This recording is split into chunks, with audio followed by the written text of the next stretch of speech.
నమస్తే, welcome to Bharati news. నేను సంజన. ముందుగా హెడ్లైన్స్.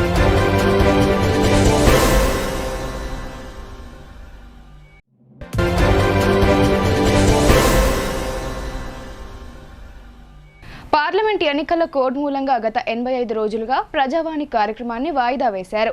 ఎన్నికల కోడ్ ముగియడంతో ప్రజావాణి కార్యక్రమాన్ని పునఃప్రారంభించగా ప్రజల నుండి విశేష స్పందన లభించింది. జిల్లా నలుమూలల నుండి విచ్చేసిన ప్రజల నుండి జిల్లా కలెక్టర్ ఆర్జీ హనుమంతు నేరుగా వినతులు స్వీకరించారు. పార్లమెంట్ ఎన్నికల నేపథ్యంలో ఎన్నికల కోడ్ కారణంగా ప్రజావాణి కార్యక్రమాన్ని 85 రోజుల పాటు జిల్లా కలెక్టర్ రాజీవ్ గాంధీ హనుమంతు వాయిదా వేశారు. ఎన్నికల కోడ్ ముగియడంతో ప్రజావాణి కార్యక్రమాన్ని పునఃప్రారంభించారు. జిల్లా కలెక్టరేట్ కార్యాలయంలోని సమావేశ మందిరంలో సోమవారం ప్రజావాణి కార్యక్రమాన్ని నిర్వహించారు. ఈ కార్యక్రమానికి జిల్లా నలుమూలల నుండి అధిక సంఖ్యలో తరలివచ్చిన ప్రజలు తమ సమస్యల పరిష్కారం కోసం ఆర్జీలు సమర్పించారు. జిల్లా కలెక్టర్ రాజీవ్ గాంధీ హనుమంతు, అదనపు collector Kiran Kumar, municipal commissioner మకరంద్తో పాటు వివిధ శాఖల ఉన్నతాధికారులు ప్రజల నుండి 135 ఆర్జీలను స్వీకరించారు. చాలా మంది ప్రజలు నేరుగా జిల్లా కలెక్టర్కు తమ ఫిర్యాదులను అందజేయడానికి మొగ్గు చూపారు. ప్రజల నుండి వినతులను స్వీకరించిన కలెక్టర్ సంబంధిత అధికారులను పిలిచి సమస్యలను పరిష్కరించాలని ఆదేశించారు. మండల స్థాయిలో పరిష్కారమయ్యే సమస్యలను మండల స్థాయిలోనే పరిష్కరించాలని, ప్రజావానికి తిప్పవద్దని అధికారులకు ఆయన సూచించారు.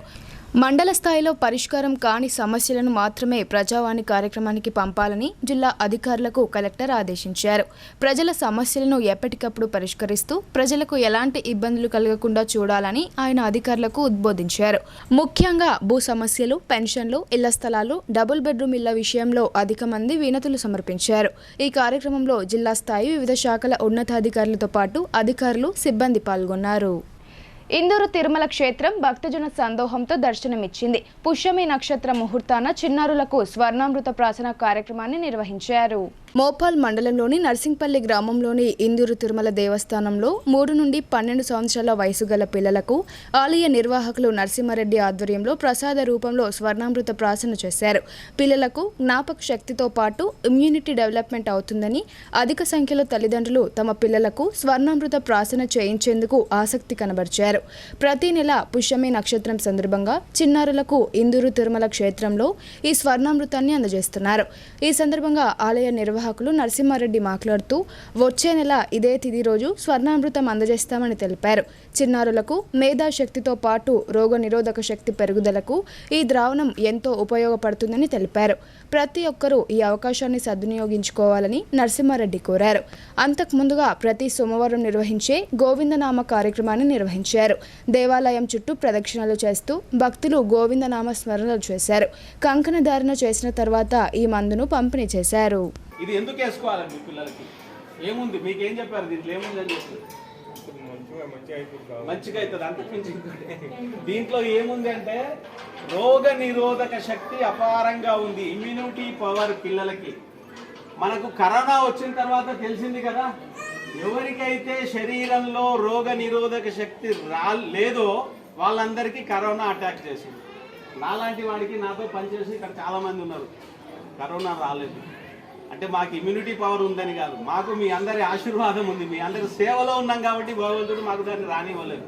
సో దీంట్లో ఏముంది, ఇమ్యూనిటీ పవర్ ఉంది, రోగ నిరోధక శక్తి ఉంది, తర్వాత జ్ఞాపక శక్తి బాగా పెంచేటువంటి శక్తి దీంట్లో ఉంది.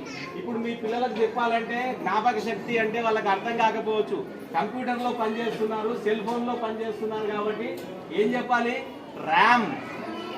కంప్యూటర్ తెలిసిన వాళ్ళు ఉన్నారు కదా భాష, మీకు ర్యామ్ పెరుగుతుందిరా నాన్న, ఇది వేసుకుంటే మీకు ఏదైనా సరే గుర్తుంటుంది అని అంటే మీరు ఎంత డేటా దాంట్లో ఫీడ్ చేసినా, అవసరం ఉన్న డేటా అయినా అవసరం లేని డేటా అయినా అది మొత్తం క్యాప్చర్ చేసి పెట్టుకుంటుంది.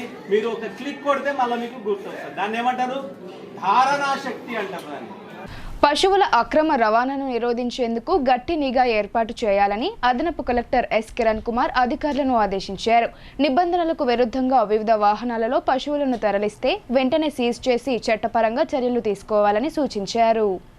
బక్రీద్ వేడుకను పురస్కరించుకొని అదనపు కలెక్టర్ అధ్యక్షతన సమీకృత జిల్లా కార్యాలయాల సముదాయంలోని ఆయన ఛాంబర్లో సోమవారం జిల్లా పశుసంవర్ధక శాఖ ఆధ్వర్యంలో జంతు సంక్షేమం గోవధ నిషేధంపై జిల్లా స్థాయి సమన్వయ కమిటీ సమావేశం జరిగింది. ఈ సమావేశంలో పశువుల అక్రమ రవాణా నిరోధం, జంతు సంక్షేమ నియమాల అమలుపై సంబంధిత శాఖల అధికారులతో అదనపు కలెక్టర్ సమీక్షిస్తూ సూచనలు చేశారు. జంతు సంక్షేమం కోసం ఉద్దేశించిన చట్టాలు పక్కాగా అమలయ్యేలా చూడాలని, సంబంధిత శాఖల అధికారులు పరస్పర సమన్వయంతో పనిచేయాలని అన్నారు. గోవధ నిషేధ చట్టం 1977 ప్రకారం గోవధను నిషేధించినందున ప్రజలకు విస్తృత స్థాయిలో అవగాహన కల్పిస్తూ ఎక్కడా కూడా గోవధ జరగకుండా పకడ్బందీ చర్యలు చేపట్టాలని ఆదేశించారు. పశువుల అక్రమ రవాణాను నిరోధించేందుకు జిల్లాలోని కందకుర్తి, సాటాపూర్, సాలూరా, పొతంగల్, కండగావ్, యంచా, పోచంపడ్, కమర్పల్లి, ఇందల్వాయి తదితర ప్రాంతాల వద్ద ప్రత్యేకంగా చెక్పోస్టులు ఏర్పాటు చేయాలని సూచించారు. రెవెన్యూ, పోలీస్, రవాణా శాఖలకు చెందిన అధికారులు నిరంతరం నిఘా ఉండేలా పర్యవేక్షణ చేయాలని అన్నారు. సీజ్ చేసిన పశువులకు స్థానికంగానే షెల్టర్ కల్పిస్తూ వాటికి పశుగ్రాసం, నీటి వసతి కల్పించేలా చర్యలు తీసుకోవాలని, ఈ విషయంలో గోశాల నిర్వాహకుల సహకారం తీసుకోవాలని అన్నారు. సాటాపూర్, ఇందల్వాయి తదితర చోట్ల కొనసాగే పశువుల వారాంతపు సంతలలో నిబంధనలకు అనుగుణంగా పశు సంరక్షణ చట్టానికి లోబడి క్రయ విక్రయాలు జరిగేలా చూడాలన్నారు. బక్రీద్ పండుగ సందర్భంగా ఎక్కడ పడితే అక్కడ పశువులను వధించకుండా కట్టడి చేయాలన్నారు. ఈ సమావేశంలో అదనపు డీసీపీ కోటేశ్వరరావు, ఆర్డీఓలు రాజేంద్ర కుమార్, రాజాగౌడ్, రాజేశ్వర్, జిల్లా పశుసంవర్ధక శాఖ అధికారి జగన్నాథచారి, జిల్లా పంచాయతీ అధికారి కార్యాలయ ఏవో సిద్దిరాములు, నగరపాలక సంస్థ MHO Sajid, collectorate superintendent Ramachandar తదితరులు పాల్గొన్నారు. ఎన్ఆర్ఎస్కే డిగ్రీ కాలేజ్తో పాటు ప్రభుత్వ ఉర్దూ మీడియం జూనియర్ కళాశాలలపై కొంతకాలంగా దుష్ప్రచారం జరుగుతోంది. ఆ కళాశాలలను దేశాయిపేట్కు మార్చనున్నట్లు తప్పుడు ప్రచారం చేస్తున్నారని జూనియర్ కాలేజ్ ప్రిన్సిపల్ పాండురంగ తెలిపారు. కామారెడ్డి జిల్లాలోని బాన్స్వాడ పట్టణంలో గల ఉర్దూ మీడియం జూనియర్ కళాశాలను ఎస్ఆర్ఎన్కే డిగ్రీ కళాశాలను దేశాయిపేట్కు మారుస్తున్నట్లు గత కొంతకాలంగా ప్రచారం జరుగుతుంది. ఈ విషయంపై ప్రభుత్వ జూనియర్ కళాశాల ప్రిన్సిపల్ పాండురంగ స్పందించారు. ప్రైవేట్ కళాశాలలు బాధ్యులు అవాస్తవ ప్రచారం చేస్తున్నారని, అది నిజం కాదని అన్నారు. బాన్స్వాడ పట్టణంలోని ప్రభుత్వ జూనియర్ కళాశాల ఉంటుందని, 10వ తరగతి పాస్ అయిన విద్యార్థులు నేరుగా వచ్చి అడ్మిషన్లు తీసుకోవాలని కోరారు. కొంతమంది ఉద్దేశపూర్వకంగానే తప్పుడు ప్రచారం చేస్తున్నారని, వారి మాటలను నమ్మవద్దని ఆయన కోరారు. ఎస్ఆర్ఎన్కే కళాశాలతో పాటు ఉర్దూ మీడియం కాలేజ్ యథావిధిగా కొనసాగుతాయని ఆయన తెలిపారు. ప్రజలకు అండ్ విద్యార్థులకు నూతనంగా 10th క్లాస్ పాస్ అయిన విద్యార్థులందరికీ తెలియజేయనిది ఏమనగా, మన కళాశాల 2024-25 అకాడమిక్ ఇయర్లో స్టార్ట్ అయింది. అడ్మిషన్స్ స్టార్ట్ అయినాయి. కొంతమంది మన ఉర్దూ మీడియం బిల్డింగ్ హాస్పిటల్కు పోయింది, మళ్ళీ మన ఉర్దూ మీడియం బిల్డింగ్ ఎస్ఆర్ఎన్కి కాలేజ్ పోయింది అని ప్రొపగండా చేస్తున్నారు. అటువంటి ఏం లేదు. మన దగ్గర old building, government junior college old building ఉంది కాబట్టి మనకు రూమ్స్లో ఎటువంటి ప్రాబ్లం లేదు. కాబట్టి మీరు అటువంటి అపోహలకు తావు లేకుండా మీరు అందరూ కూడా విద్యార్థులు, ఉర్దూ మీడియం విద్యార్థులకు నేను చెప్తున్నది ఏదంటే, మీరు తప్పకుండా వచ్చి మా దగ్గర అడ్మిషన్ తీసుకోండి. మన కాలేజీలో చాలా మంచి లెక్చరర్స్ ఉన్నారు. ఎందుకంటే మన లెక్చరర్స్ ఇప్పటికే మన ఓల్డ్ స్టూడెంట్స్ 3కి ఎంబీబీఎస్ సీట్ రావడం జరిగింది. కాబట్టి అది కూడా చాలా ప్రశంసనీయ అంశం. కాబట్టి మీరు కూడా మన లెక్చరర్స్ ఒక అనుభవాన్ని మీరు పొందాలని కోరుతున్నాను. ఈ మళ్ళా ఒకసారి నేను ఏం చెప్తున్నా అంటే, మన కాలేజ్ ఇక్కడనే రన్ అవుతుంది అని నేను తెలియజేస్తున్నాను. కొత్త డిజిటల్ పాస్బుక్లు ఇచ్చి రికార్డులో తమ పేర్లు నమోదు చేయాలని మెంట్రాజ్పల్లి గ్రామస్తులు డిమాండ్ చేశారు. గతంలో పాత పాస్బుక్లు ఉన్నప్పటికీ ధరణి పోర్టల్లో వివరాలు నమోదు చేయకపోవడంతో తీవ్ర నష్టం వాటిల్లుతుందని వారు వాపోయారు. జిల్లా కేంద్రంలోని జిల్లా కలెక్టరేట్ కార్యాలయం ఎదుట డిచ్పల్లి మండల పరిధిలోని మెంట్రాజ్పల్లి రైతులు ధర్నా నిర్వహించారు. ఈ సందర్భంగా బాధిత రైతులు మాట్లాడుతూ 2008 సంవత్సరంలో అప్పటి ప్రభుత్వం 4వ విడత భూ పంపిణీలో మెంట్రాజ్పల్లి శివార్లోని 246 సర్వే నంబర్లో 20 ఎకరాల భూమిని 40 మందికి పంపిణీ చేసిందని తెలిపారు. అప్పటి నుండి ఆ భూమిలో పంటలు పండించుకుంటున్నామన్నారు. ధరణిలో తమ భూమి వివరాలు నమోదు చేయకపోవడంతో కొత్త డిజిటల్ పాస్బుక్లు ఇంతవరకు రాలేదని రైతులు తెలిపారు. జిల్లా కలెక్టర్ చొరవ తీసుకుని తమకు పాత పాస్బుక్ల స్థానంలో కొత్త పాస్బుక్లు మంజూరు చేయాలని కోరారు. ఈ కార్యక్రమంలో అఖిల భారత రైతు సంఘం జిల్లా అధ్యక్షులు వేల్పూర్ భూమయ్య, జిల్లా ప్రధాన కార్యదర్శి దేశెట్టి సాయిరెడ్డి, జిల్లా ఉపాధ్యక్షులు బి దేవస్వామి, తడకల కృష్ణగౌడ్, గ్రామస్తులు తదితరులు పాల్గొన్నారు. తవ్వకలన్నీ మేము సరిచేసి భూమాత పేరు మీద భూములు ప్రజలందరికీ కూడా వాళ్ళు రికార్డులో వచ్చేటట్లు మేము చేస్తామని చెప్పేసి రాష్ట్ర ప్రభుత్వం కమిటీని వేసింది. కానీ ఇలా మెంట్రాస్పల్లి గ్రామ రైతులకు మాత్రం, దళితులకు మాత్రం వాళ్లకు కాగితాలు మాత్రమే ఉన్నాయి, కానీ ఆ భూములు రికార్డులలో రాలేకపోతున్నాయి. అందుకని ఇలా జిల్లా కలెక్టర్ దగ్గర, కలెక్టర్ గారికి ఇలా మనం రిప్రజెంటేషను దరఖాస్తులు ఇవ్వడం జరిగింది. వెంటనే ఏదైతే కాస్తులో ఉన్నారో, భూమిలో ఉన్నారో, ఆ పట్టాలు ఏదైతే పొందినటువంటి దళితులు ఉన్నారో వాళ్ళందరికీ కూడా డిజిటల్ పాస్ పుస్తకాలు, కొత్త పాస్ పుస్తకాలు ఇచ్చేసి ఆ భూమిలో వాళ్ళకి అన్ని రకాల సౌకర్యాలు కల్పించాలని చెప్పేసి మేము అఖిల భారత రైతు కూలీ సంఘ ఈ ప్రభుత్వాన్ని మేము డిమాండ్ చేస్తున్నాం. ఇందాక ఇప్పటికే తహసీల్దార్ లెవెల్లో దరఖాస్తులు ఇవ్వడం జరిగింది. ఇలా కలెక్టర్లో కూడా ఇవాళ ఈ ప్రజావాణిలో దరఖాస్తులు ఇవ్వడం జరిగింది. ఖచ్చితంగా వెంటనే దాన్ని సరిచేయనట్లయితే పెద్ద ఎత్తున దాని మీద ఆందోళన కూడా చేపట్టాల్సి వస్తుందని చెప్పేసి ఈ సందర్భంగా మేము తెలియజేస్తున్నాం. ఇప్పటికైనా రైతులకు ఆ భూ రికార్డులు సరిచేసి ఏదైతే లబ్ధిదారులు ఉన్నారో వాళ్ళందరికీ కూడా కొత్త డిజిటల్ పాస్ పుస్తకాలు ఇవ్వాలని చేసి మేము ప్రభుత్వాన్ని డిమాండ్. బులెటిన్లో ఇప్పుడు షార్ట్ బ్రేక్ తీసుకుందాం. Stay tuned.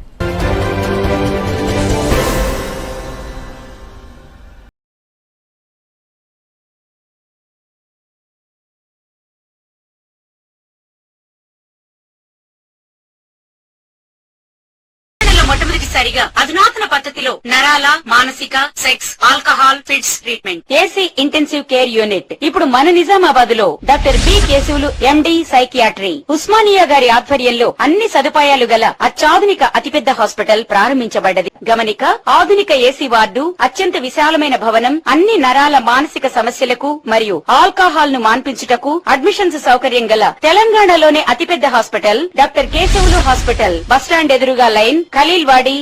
తక్కువ ఖర్చుతో హైదరాబాద్ స్థాయి అత్యాధునిక వైద్య సదుపాయం కావాలనుకుంటున్నారా? అయితే సంప్రదించండి బండారి గ్రూప్, విజయలక్ష్మి హాస్పిటల్, ఖలీల్వాడి, నిజామాబాద్. గర్భం దాల్చకపోవడం, గర్భం నిలవకపోవడం, గర్భాశయం ద్వారం మూసుకుపోవడం, గర్భాశయం నందు గోడలు, అండాశయంలో నీటి బుడగలు మొదలగు వ్యాధులకు డాక్టర్ బండారి సుజాత ఎండి డీజీఓ గారు లాప్రోస్కోపీ ద్వారా ప్రత్యేక చికిత్స చేయబడును. గర్భిణీ స్త్రీలలో ఫిట్స్, అధిక రక్తపోటు, ఆస్తమా, మధుమేహం, ఉమ్మనీరు తక్కువ, ట్యూబ్ లో ప్రెగ్నెన్సీ వంటి అధిక ప్రమాదకరమైన కేసులకు చికిత్స చేయబడును. Normal delivery, caesarean section, hysterectomy, tubectomy, laparoscopy, hysteroscopy సౌకర్యం కలదు. పిల్లలు పుట్టకుండా ఆపరేషన్ చేసుకున్న వారికి తిరిగి సంతానం కొరకు సంప్రదించగలరు. అందరికీ అందుబాటులో అన్ని రకాల వైద్య సేవలు కలవు. పరిశుభ్రమైన విశాలమైన గదులు, లిఫ్ట్, అధునాతన ఆపరేషన్ థియేటర్, ల్యాబ్, ఫార్మసీ సౌకర్యం కలదు. ప్రతి శుక్రవారం ఉచితంగా చూడబడును. రాష్ట్ర ప్రభుత్వ ఉద్యోగులకు రీయింబర్స్మెంట్ సౌకర్యం కలదు. సంప్రదించండి doctor Bandari Sujatha, Bandari group, Vijayalakshmi hospital, Rajiv Gandhi auditorium దగ్గర, రెడ్ క్రాస్ బ్లడ్ బ్యాంక్ ఎదురు సందులో, ఖలీల్వాడి, నిజాం.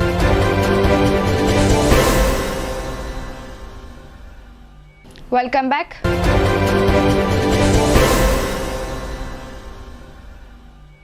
నల్లవెల్లి ప్రాథమిక వ్యవసాయ సహకార సంఘం నూతన చైర్మన్గా నోముల శ్రీనివాస్ రెడ్డి ఏకగ్రీవంగా ఎన్నికయ్యారు. రైతు సమస్యల పరిష్కారానికి సమిష్టిగా ముందుకు సాగుతామని ఈ సందర్భంగా ఆయన అన్నారు. ఇందల్వాయి మండలంలోని నల్లవెల్లి సొసైటీ నూతన చైర్మన్గా నోముల శ్రీనివాస్ రెడ్డిని ఏకగ్రీవంగా ఎన్నుకున్నారు.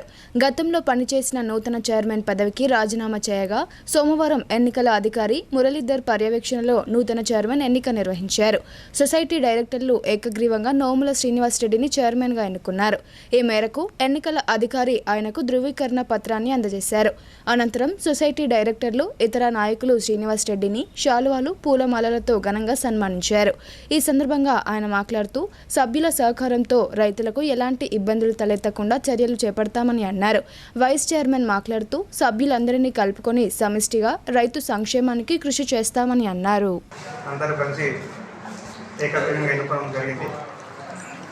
ఎన్నికల అధికారి మురళి ఆధ్వర్యంలో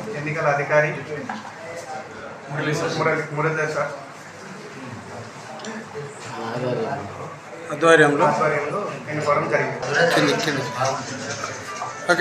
నల్లవెల్లి ప్రాథమిక సహకార సంఘంలో ఈరోజు అంటే ఇంతకుముందున్న చైర్మన్ రిజైన్ చేయడం వలన కొత్త చైర్మన్ను మేము అందరం డైరెక్టర్లు కలిసి ఏకాగ్రంగా ఎన్నుకున్నాం. అందరూ శ్రీనివాస్ రెడ్డికి సహకరించి ఏకాగ్రంగా ఎన్నుకోవడం జరిగింది. శ్రీనివాసరెడ్డి కూడా అందరికీ సహకరించి రైతులకు మంచి చేస్తారని మేము కోరుకుంటున్నాం. ఈ నెల 20న జాతీయ నులిపురుగుల నివారణ కార్యక్రమం నిర్వహణకు ఆరోగ్య కుటుంబ సంక్షేమ శాఖ ఏర్పాట్లు చేస్తోంది. నులిపురుగుల సంక్రమణతో పిల్లల్లో ఎదుగుదల నిలిచిపోతుందని, ప్రతి ఏటా 25% పిల్లలు పాఠశాలలకు హాజరు కాలేకపోతున్నారని అధికారులు వెల్లడించారు. పిల్లల పేగుల నుండి పోషకాలను గ్రహిస్తూ నూలిపురుగులు అభివృద్ధి చెందుతాయి. పిల్లలు ఆరుబయట చెప్పులు లేకుండా ఆడడం, చేతులు శుభ్రంగా కడుక్కోకుండా ఉండడం, తినుబండారాలు తీసుకోవడం, బహిరంగ మల విసర్జన ద్వారా ఈ పరాన్న జీవులు వృద్ధి చెందుతాయి. వీటి ప్రభావంతో పిల్లల్లో రక్తహీనత, పోషకాహార లోపం, ఆకలి లేకపోవట, కడుపు నొప్పి, వికారం, విరేచనాలు, అరుదుగా మలంలో రక్తం వచ్చే అవకాశాలు ఉంటాయి. ఈ సమస్యల పరిష్కారానికై ఈ నెల 20న జిల్లా వ్యాప్తంగా చిన్నారులకు నులిపురుగుల నివారణ మాత్రల పంపిణీకి ప్రభుత్వం శ్రీకారం చుట్టింది. కలెక్టరేట్లోని సమావేశ మందిరంలో సంబంధిత శాఖ అధికారులు ఈ కార్యక్రమానికి సంబంధించిన పోస్టర్లను ఆవిష్కరించారు. అంగన్వాడీ కేంద్రాలు, పాఠశాలలో విద్యార్థులకు తప్పనిసరిగా ఆల్బండజోల్ మాత్రలు వేసేలా అవగాహన కల్పించాలని సూచించారు. మెప్మా సర్ఫ్, ఐకేపీ, ఐసిడిఎస్ శాఖలు సమన్వయంతో ఈ కార్యక్రమాన్ని విజయవంతం చేసేందుకు కృషి చేయాలని కోరారు. రాష్ట్రంలోని పెన్షనర్లకు పెండింగ్ డిఏలు, ఈ కుబేర్లో పెండింగ్లో ఉన్న మెడికల్ బిల్లులు, పదవి విరమణ బిల్లులను ప్రభుత్వం వెంటనే చెల్లించాలని Telangana all pensioners retired persons association కోరింది. ప్రైవేట్, కార్పొరేట్ ఆసుపత్రుల్లో నగదు రహిత వైద్య సేవలకు అనుమతి ఇవ్వాలని డిమాండ్ చేసింది. జిల్లా కేంద్రంలోని Telangana all pensioners and retired persons association కార్యాలయంలో జిల్లా అధ్యక్షులు కె రామ్మోహన్ రావు అధ్యక్షతన సమావేశం నిర్వహించారు. ఈ సందర్భంగా ఆయన మాట్లాడుతూ రిటైర్డ్ ఉద్యోగులు, పెన్షనర్ల సమస్యలపై రాష్ట్ర ప్రభుత్వం దృష్టి సారించాలన్నారు. అన్ని కార్పొరేట్, ప్రైవేట్ ఆసుపత్రులలో నగదు రహిత వైద్యాన్ని అనుమతించే విధంగా చర్యలు తీసుకోవాలని ఆయన కోరారు. నిజామాబాద్లోని వెల్నెస్ సెంటర్లో అదనపు సౌకర్యాలు కల్పించాలని అన్నారు. అనారోగ్యానికి గురై ఆసుపత్రి పాలవుతున్న రిటైర్డ్ ఉద్యోగులకు వైద్య సహకారం అందించేందుకు ప్రభుత్వం ముందుకు రావాలని, చేతిలో డబ్బులు లేక పెన్షనర్లు అనేక ఇబ్బందులకు గురవుతున్నారని వారు అన్నారని ఆయన ఆవేదన వ్యక్తం చేశారు. ఈ సమావేశంలో ఆ సంఘం జిల్లా గౌరవ అధ్యక్షులు శాస్త్రుల దత్తాత్రిరావు, జిల్లా ప్రధాన కార్యదర్శి ఎస్ మదన్ మోహన్, నిజామాబాద్ డివిజన్ అధ్యక్షుడు శర్ప హనుమన్లు, కార్యదర్శి ప్రసాదరావు, జిల్లా నాయకులు బన్సీలాల్, భోజారావు, రాధాకిషన్, శర్పలింగయ్య, లక్ష్మీనారాయణ, పూర్ణచంద్రరావు తదితరులు పాల్గొన్నారు. తెలంగాణ రాష్ట్ర ప్రభుత్వం కొలువు తీరి చాలా రోజులైంది. ముఖ్యంగా పెన్షనర్లు, ఉద్యోగులకు సంబంధించి 4 విడతల డిఏ పెండింగ్లో ఉంది. అదేవిధంగా నగదు రహిత వైద్యాన్ని అన్ని కార్పొరేట్, ప్రైవేటు ఆసుపత్రుల్లో అనుమతించాలని చెప్పి అనేక రోజులుగా మరి ఉద్యోగులు, పెన్షనర్లు అందరూ కూడా రాష్ట్ర ప్రభుత్వానికి డిమాండ్ చేస్తూ ఉన్నాయి. ఇవాళ 40 సంవత్సరాల పాటు విధి నిర్వహణలో ఉన్నటువంటి వాళ్ళు ఈరోజు అనారోగ్యానికి పాలై ఆసుపత్రులు పాలవుతూ ఉన్నారు. లక్షలాది రూపాయలు ఖర్చు అవుతూ ఉన్నాయి. కాబట్టి తక్షణమే రాష్ట్ర ప్రభుత్వం ఈ నగదు రహిత వైద్యాన్ని అందుబాటులో తీసుకురావాలని చెప్పేసి మేము Telangana all pensioners and retired persons association పక్షాన మేము డిమాండ్ చేస్తూ ఉన్నాం. అదేవిధంగా ఈ కుబేర్లో అనేక బిల్లులు పెండింగ్లో ఉన్నాయి. ముఖ్యంగా ఈరోజు మెడికల్ రీఎంబర్స్మెంట్కి సంబంధించిన లక్షలాది రూపాయలు పెండింగ్లో ఉన్నాయి. అదేవిధంగా రిటైర్డ్ ఉద్యోగులకు సంబంధించిన పెన్షనరీ బెనిఫిట్స్ కూడా ఈరోజు ఈ కుబేర్లో పెండింగ్లో ఉన్నాయి. కాబట్టి మేము డిమాండ్ చేసేది ఏమిటంటే ఈ కుబేర్లో పెండింగ్లో ఉన్నటువంటి అన్ని బిల్లులను యుద్ధ ప్రాతిపదిక మీద వాటిని పరిష్కరించాలని చెప్పేసి, అదేవిధంగా మార్కెటింగ్, అదే లైబ్రరీ ఇలాంటి డిపార్ట్మెంట్లో శాఖల్లో పనిచేసినటువంటి వాళ్ళకి ప్రతి నెల వీళ్ళకి పెన్షన్ చెల్లింపులు అనేది జరగడం లేదు. 3 నెలలు, 6 నెలలు అట్లా కాలం తీసుకుంటా ఉన్నారు. ఇది కరెక్ట్ కాదు. కాబట్టి ప్రతి పెన్షనర్కి కూడా ప్రతి నెల పెన్షన్ చెల్లించే విధంగా ప్రభుత్వం చర్యలు తీసుకోవాలా. అదేవిధంగా కార్మిక కుటుంబాలు అనేక సమస్యలతో సతమతం అవుతున్నాయని ఐఎఫ్టియు ఆందోళన వ్యక్తం చేసింది. రాష్ట్ర ప్రభుత్వం వెంటనే స్పందించి కార్మిక సంక్షేమానికి కృషి చేయాలని కోరింది. జిల్లా కేంద్రంలోని ఎన్ఆర్ భవన్లో ఐఎఫ్టియు ఆధ్వర్యంలో మీడియా సమావేశం నిర్వహించారు. ఈ సమావేశంలో జిల్లా అధ్యక్ష కార్యదర్శులు బోమన్న, దాసు మాట్లాడుతూ గత కేసీఆర్ ప్రభుత్వం పంచాయతీ, బీడీ, కేజీబీవీ, ఓబీసీ, హమాలీ, మోటారు రంగ కార్మికుల సమస్యలను నిర్లక్ష్యం చేసిందన్నారు. పంచాయతీ కార్మికులు సమ్మె చేయగా శిబిరాల వద్దకు వచ్చిన కాంగ్రెస్ నాయకులు తమ ప్రభుత్వం అధికారంలోకి రాగానే జీపీ కార్మికులను పర్మనెంట్ చేస్తామని హామీ ఇచ్చారని గుర్తు చేశారు. రాష్ట్ర ప్రభుత్వం జీపీ కార్మికులను వెంటనే పర్మనెంట్ పర్మనెంట్ చేయాలని వారు కోరారు. ఆంక్షలు లేకుండా బీడీ కార్మికులందరికీ జీవన భృతి ఇవ్వాలని, అర్హులైన పేదలందరికీ ఇళ్ల స్థలాలు పంపిణీ చేసి ఇల్లు నిర్మించి ఇవ్వాలని కోరారు. 4 లేబర్ కోడ్లకు వ్యతిరేకంగా తెలంగాణ శాసనసభలో తీర్మానం చేయాలని, కార్మికులకు ఉపాధి భద్రత కల్పించాలని అన్నారు. రాష్ట్రంలో నూతన పరిశ్రమలను నెలకొల్పాలని, ప్రభుత్వ రంగ సంస్థలను పరిరక్షించాలని ముఖ్యమంత్రి రేవంత్ రెడ్డిని కోరారు. కార్మిక రంగ సమస్యల పరిష్కారం చేయాలని 2024 జూన్ 20వ తేదీ నుండి 25 వరకు రాష్ట్ర ప్రభుత్వానికి వినతి పత్రాలు ఇవ్వాలని రాష్ట్ర కమిటీ నిర్ణయించిందని తెలిపారు. జూన్ 24న ఉదయం 11 గంటలకు నిజామాబాద్ జిల్లా కలెక్టర్కు వినతి పత్రం సమర్పించనున్నట్లు తెలిపారు. ఈ సమావేశంలో ఐఎఫ్టియు జిల్లా నాయకులు జల్ల మురళి, సూర్య శివాజీ, శివకుమార్, జేపీ గంగాధర్, అబ్దుల్, భారతి, కాజా తదితరులు పాల్గొన్నారు. ఐఎఫ్టియు జిల్లా కమిటీ సమావేశం నిజామాబాద్ నగరంలో ఎన్ఆర్ భవన్లో జూన్ 10 తేదీన నిర్వహించడం జరిగింది. ముఖ్యంగా ఈరోజు కార్మికులు ఎదుర్కొంటున్న సమస్యల మీద పెద్ద ఎత్తున ఆందోళన చేయాలని చెప్పి ఈ కాంగ్రెస్ ప్రభుత్వానికి ఒక్కసారి దృష్టికి తీసుకెళ్లాలని చెప్పి ఐఎఫ్టియు రాష్ట్ర కమిటీ మే 29న హైదరాబాద్లో జరిగిన సమావేశంలో నిర్ణయించడం జరిగింది. ముఖ్యంగా మేము అధికారంలోకి రాగానే ఈ కార్మికుల సమస్యలు పరిష్కరిస్తాం. గతంలో ఉన్నటువంటి కేసీఆర్ ప్రభుత్వం కార్మికులకు ద్రోహం చేసింది, అన్యాయం చేసిందని చెప్పి వాళ్ళు మాట్లాడారు. అదేవిధంగా మనం ఆ రోజు బీడీ కార్మికుల సమస్యలు కానీ, లేకపోతే గ్రామ పంచాయతీ కానీ, మున్సిపల్ కానీ, ఇతర రంగాల కార్మికుల యొక్క సమస్యల మీద సమ్మెలు చేస్తే, ఆందోళన చేస్తే సాంఘీభావం కూడా ప్రకటించినటువంటి పరిస్థితి ఆ రోజు ఉన్నది. మరి గతంలో పంచాయతీ కార్మికులు పెద్ద ఎత్తున ఒక నెలకు పైగా రోజులు సమ్మె చేస్తే ఆ సమ్మె శిబిరాలకు వచ్చి మేము అధికార రంగాన్ని మేము పర్మనెంట్ చేస్తామని చెప్పి ఇప్పుడున్నటువంటి ఎమ్మెల్యేలు, ప్రజెంట్గా గెలిచిన ఎమ్మెల్యేలు కూడా చాలామంది చెప్తున్నారు. కాబట్టి ఈ విషయం ఇప్పటికే సీతక్క దృష్టి. పంట కాలువను ఆక్రమించిన ఓ రైతు అడ్డుగోడ కట్టడంతో సుమారు 400 ఎకరాల వ్యవసాయ భూమికి సాగునీరు అందడం ప్రశ్నార్థకంగా మారింది. ఈ సమస్యపై అధికారులు స్పందించి త్వరితగతిన పరిష్కరించాలని బాధిత రైతులు కోరుతున్నారు. రెంజల్ మండల పరిధిలోని పేపర్ మిల్ గ్రామంలో పంట పొలాలకు నీరు అందించేందుకు నీటి పారుదల శాఖ కాలువ ఉండగా ఇటీవల ఓ రైతు ఆ కాలువకు అడ్డంగా గోడ నిర్మించారు. దీంతో సుమారు 400 ఎకరాల భూమికి నీరు అందడం సమస్యగా మారింది. బాధిత రైతులు ఆ రైతును ప్రశ్నించినా అడ్డుగోడ తొలగించడం లేదు. దీంతో వారు తహసీల్దార్తో పాటు నీటిపారుదల శాఖ అధికారులకు ఫిర్యాదు చేశారు. అయినప్పటికీ సమస్య పరిష్కారం కాకపోవడంతో బాధిత రైతులు జిల్లా కలెక్టర్కు ఫిర్యాదు చేసేందుకు బయలుదేరారు. ఈ సందర్భంగా రైతులు మాట్లాడుతూ సమస్యను వివరించారు. కలెక్టర్ తక్షణమే స్పందించి తక్షణమే అడ్డుగోడ తొలగించేలా చర్యలు తీసుకోవాలని వారు కోరారు. वहाँ पर किसानों के साथ बहुत बुरा बर्ताव किया जा रहा है। जैसा कि पिछले कई सौ साल से वहाँ पर किसान जो है सो ज़राअत करते हुए फैक्ट्री के आजू बाजू में जब तक SLS की फैक्ट्री थी, पेपर फैक्ट्री, वहाँ पर वो अपनी ज़िंदगी गुजर बसर कर रहे थे।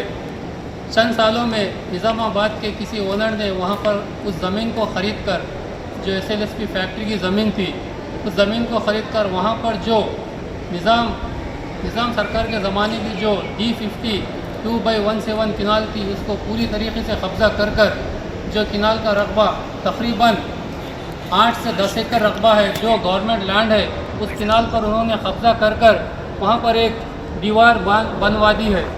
दीवार भी ऐसी बनवा दी है जो 10 फीट ऊंची दीवार बनवाई है। वहाँ पर जो बकाया किसान हैं, जो धान की खेती करने वाले हैं, जो भी फैक्ट्री के आजू बाजू के किसान हैं, वो वहाँ पर जा नहीं सकते। अब यहाँ पर जो है सो उनको धान नाटने का, यानी कि खेतों में धान लगाने के दिन है, लेकिन वहाँ पर खेतों को जाने के लिए कोई रास्ता और कोई किनाल मौजूद नहीं है। इस सिलसिले में हम वहाँ पर MRO साहब के पास गए थे और इरिगेशन डिपार्टमेंट वालों के पास गए थे। तो इरिगेशन डिपार्टमेंट वालों ने वहाँ पर पिछले जो MLA साहब थे, शकील साहब के जस्तजू से वहाँ पर जैसे एक एस्टिमेशन तैयार कर कर उन्होंने बताया कि हाँ, ब्लॉक मैप में यहाँ पर किनाल है जिसका नाम D50/2/17 है। उस किनाल को वहाँ पर निकाल कर वहाँ से उस किनाल की तैयारी के लिए 4.5 लाख रुपये एस्टिमेशन बनाकर दिया गया है। लेकिन इस एस्टिमेशन को हमारे जो तहसीलदार साहब है वो कहते हैं कि उस एस्टिमेशन का लेटर मेरे पास नहीं आया। కార్మికులకు లేబర్ బోర్డు నుండి వచ్చే నిధులు రావడం లేదని భవన నిర్మాణ కార్మిక సంఘం జిల్లా అధ్యక్షుడు నీలా రామచందర్ అన్నారు. మీ సేవ నుండి వచ్చే విధానాన్ని రద్దు చేసి కార్మిక శాఖ ద్వారా కార్మికులకు బిల్లులు చెల్లించాలని ఆయన డిమాండ్ చేశారు. జిల్లా కేంద్రంలోని కలెక్టరేట్ కార్యాలయం ఎదుట భవన నిర్మాణ కార్మికుల సంఘం ఆధ్వర్యంలో ధర్నా నిర్వహించారు. ఈ సందర్భంగా ఆ సంఘం జిల్లా అధ్యక్షుడు నీలి రామచందర్ మాట్లాడుతూ భవన నిర్మాణ కార్మికులకు లేబర్ బోర్డు నుండి వచ్చే ఫండ్స్ రావడం లేదన్నారు. బిల్లుల కోసం లేబర్ ఆఫీస్కు వెళ్తే మీ సేవకు వెళ్లాలని, మీ సేవకు వెళ్తే లేబర్ ఆఫీస్కు వెళ్లాలని కార్మికులను ఇబ్బందులకు గురి చేస్తున్నారని ఆయన ఆగ్రహం వ్యక్తం చేశారు. మీ సేవ ద్వారా కాకుండా లేబర్ ఆఫీస్లోనే పనులు పూర్తయ్యేలా చర్యలు తీసుకోవాలని ఆయన అన్నారు. అప్పుడే కార్మికులకు వచ్చే బిల్లులు ఆన్లైన్లో నమోదవుతాయని ఆయన తెలిపారు. అనంతరం జిల్లా కలెక్టర్కు వినతి పత్రం అందజేశారు. లేబర్ బోర్డు నుంచే వచ్చే ఫండ్స్ ఏది క్లియర్గా వస్తలేదు. దీనికి మీ సేవ నుంచి వచ్చేటిది రద్దు చేసి లేబర్ బోర్డుకు పెట్టాలి. లేబర్ ఆఫీస్ నుంచే ఉండాలి. లేబర్ ఆఫీసులకు పోతే మీ సేవ పోమంటారు, మీ సేవ పోతే మన లేబర్ ఆఫీస్కి పోమంటారు.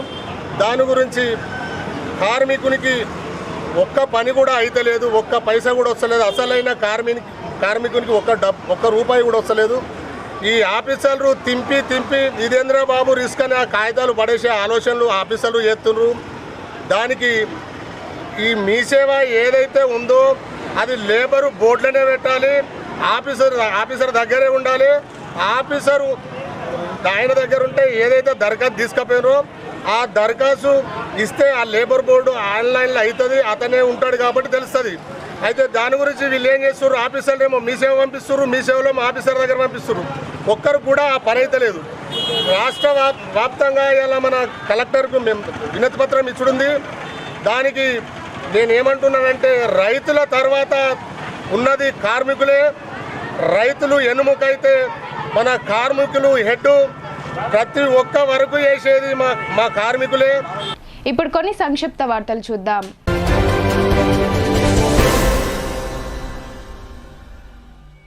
గ్రామ పంచాయతీ కార్మికులకు 8 నెలలుగా బకాయి పడిన వేతనాలను వెంటనే చెల్లించాలని సిఐటియు జిల్లా కార్యదర్శి నూర్జహాన్ ప్రభుత్వాన్ని కోరారు. ఎడపల్లి, జాన్కంపేట్, అంబంవై గ్రామ పంచాయతీ పారిశుద్ధ్య కార్మికులు ఎడపల్లి మండల కేంద్రంలో ధర్నా నిర్వహించారు. ఈ నిరసన కార్యక్రమానికి సిఐటియు జిల్లా కార్యదర్శి నూర్జహాన్ మద్దతు తెలిపారు. ఈ సందర్భంగా ఆమె మాట్లాడుతూ రాష్ట్ర ప్రభుత్వం జీపీ కార్మికుల సమస్యలపై వెంటనే స్పందించాలని కోరారు. గ్రామాల్లో పారిశుద్ధ్య నిర్వహణలో కీలక పాత్ర పోషిస్తున్న కార్మికులకు సకాలంలో వేతనాలు చెల్లించకపోవడం దారుణమని అన్నారు.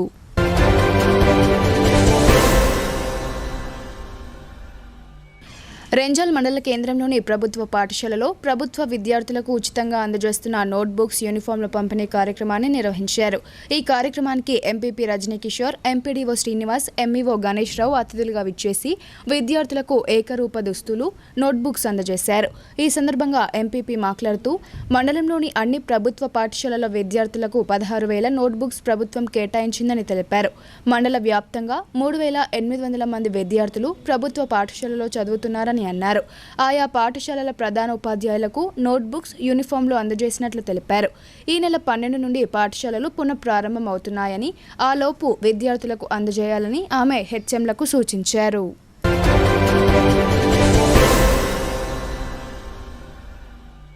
వార్తలు ముగించే ముందు హెడ్లైన్స్ మరోసారి.